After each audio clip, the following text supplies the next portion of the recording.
In this video, we talk about a new topic called as inverse of element. This topic of inverse is a subtopic of binary operations. We have already studied under binary operations what is commutativity, what is associativity, what do you mean by an identity element, and now in succession to it we have the new topic known as inverse of the element or invertible element. Let's read the definition and let's get started by understanding with the help of some theory. Let star be the binary operation on set S. That means I have a binary operation named star, my set is S, there is an identity element which is E, and what happens is I have also something called as A.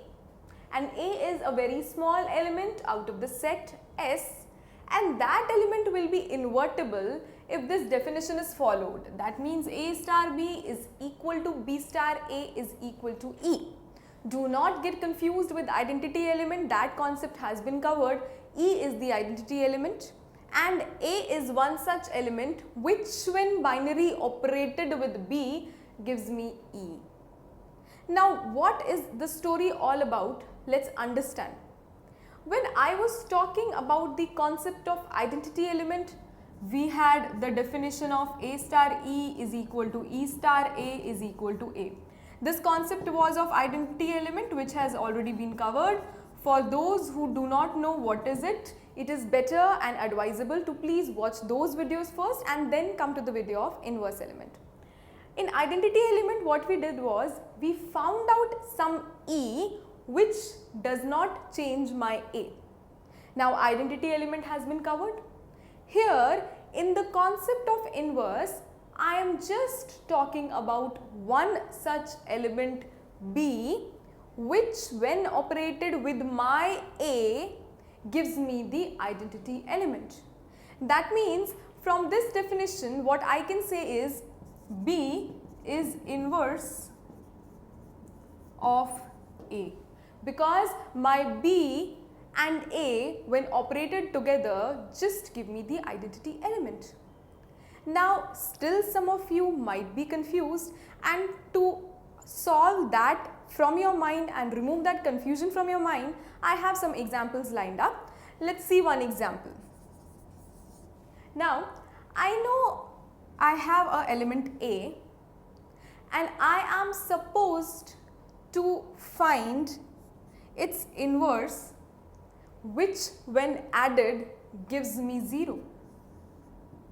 See, in the previous examples and topic of identity element, we saw that in addition 0 is the identity element, so 0 is nothing but my identity element.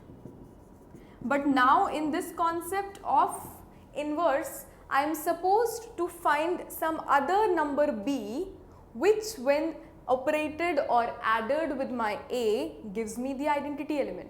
So let's see and let's understand what will give me 0 when added with A. So it is just that minus A will give me 0 when added with A, because A minus A becomes 0. That means minus A is inverse of A on plus operation. This is how we write the answer. So minus A is the inverse.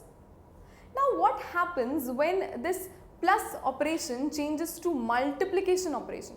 Suppose I have my example of multiplication operation wherein I am given something called as say A again or B, and I am supposed to solve it for multiplication, find an inverse such that I get 1.